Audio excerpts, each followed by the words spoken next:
कश्मीर का संघर्ष, एक ऐतिहासिक अवलोकन। हिमालय की ऊंची चोटियों के बीच बसा कश्मीर अपनी मनमोहक सुंदरता के साथ दशकों से विवाद का विषय रहा है।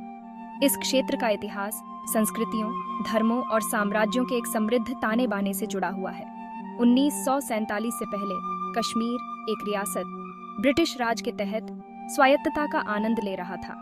हालांकि 1947 में भारत और पाकिस्तान के विभाजन ने कश्मीर को अनिश्चितता के भंवर में धकेल दिया।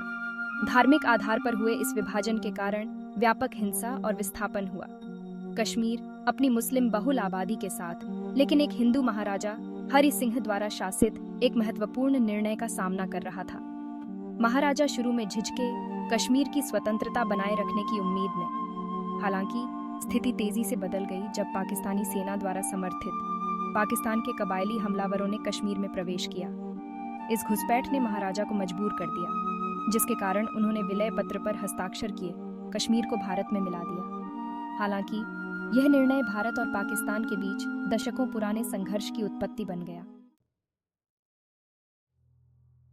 विलय और उसके बाद भारत में महाराजा का विलय कश्मीर के इतिहास में एक महत्वपूर्ण क्षण था। भारत ने इस विलय को कानूनी और बाध्यकारी मानते हुए स्वीकार कर लिया, जबकि पाकिस्तान ने इस क्षेत्र की मुस्लिम बहुल जनसांख्यिकी का हवाला देते हुए इसका विरोध किया। रुख में इस अंतर के कारण 1947 से 48 तक पहला भारत-पाक युद्ध हुआ। युद्ध संयुक्त राष्ट्र द्वारा लाए गए युद्ध विराम के साथ समाप्त हुआ, जिसने कश्मीर को नियंत्रण रेखा के साथ विभाजित कर दिया। हालांकि युद्ध विराम अंतर्निहित विवाद को हल करने के लिए बहुत कम कर पाया, जिससे कश्मीर की अंतिम स्थिति का मुद्दा अनसुलझा रह गया। भारत के पास कश्मीर घाटी, जम्मू और लद्दाख का अधिकांश हिस्सा था, जबकि पाकिस्तान ने आज़ाद कश्मीर और गिलगित बाल्टिस्तान पर नियंत्रण कर लिया। इस विभाजन ने विभाजन को और गहरा कर दिया, जिससे दोनों देशों के बीच भविष्य के संघर्षों और अविश्वास की नींव पड़ी। इसने कश्मीरी लोगों के बीच असंतोष के बीज भी बोए, जिन्होंने खुद को एक भू राजनीतिक रस्साकशी की क्रॉसफायर में फंसा हुआ पाया। कलह की जड़ें, राजनीतिक और धार्मिक शिकायतें। कश्मीर में संघर्ष केवल क्षेत्रीय नहीं है, ये राजनीतिक और धार्मिक शिकायतों के साथ गहराई से जुड़ा हुआ है। कश्मीर में भारत के शासन को मानवाधिकारों के उल्लंघन और राजनीतिक स्वायत्तता की कमी के आरोपों से चिह्नित किया गया है। कई कश्मीरियों को लगता है कि नई दिल्ली में उनकी आवाज नहीं सुनी जाती है, जिससे अलगाव की भावना पैदा होती है।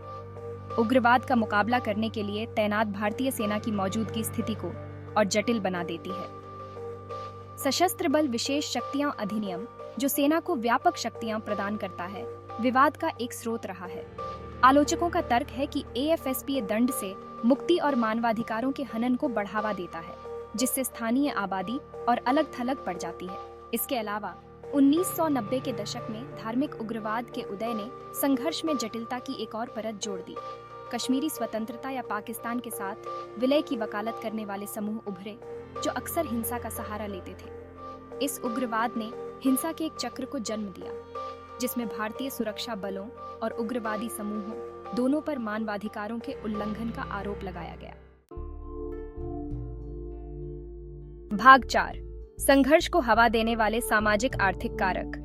जबकि राजनीतिक और धार्मिक शिकायतें सबसे आगे हैं, कश्मीर में संघर्ष अंतर्निहित सामाजिक आर्थिक असमानताओं से भी फ्यूल्ड है।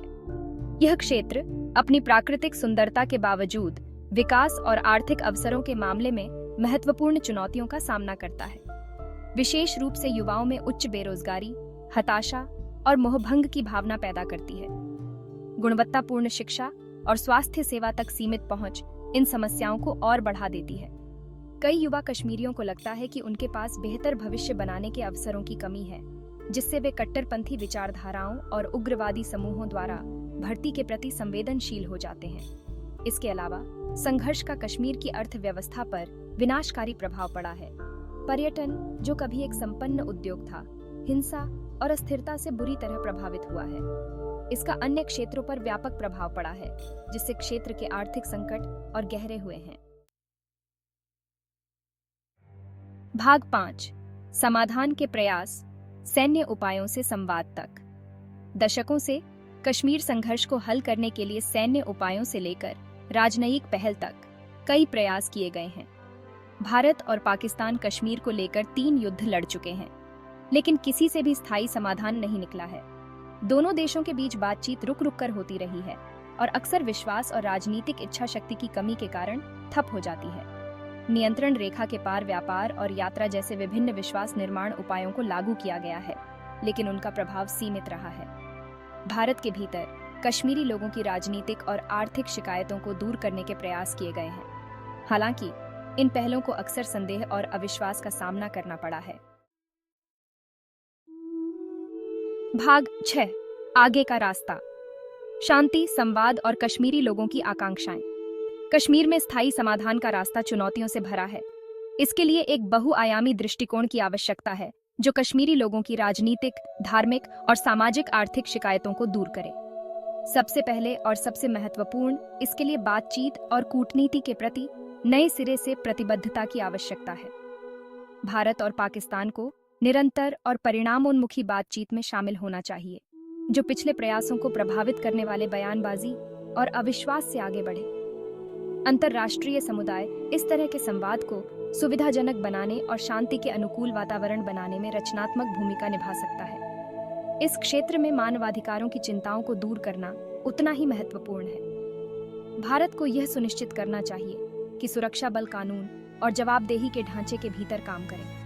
विश्वास और सुलह के निर्माण के लिए मानवाधिकारों के उल्लंघन के आरोपों को दूर करना महत्वपूर्ण है। अंत में, किसी भी समाधान को कश्मीरी लोगों की आकांक्षाओं को प्राथमिकता देनी चाहिए। उनकी आवाजें, जो अक्सर भू राजनीतिक पैंतरेबाजी में खो जाती हैं, उन्हें सुनने और उनका सम्मान करने की आवश्यकता है।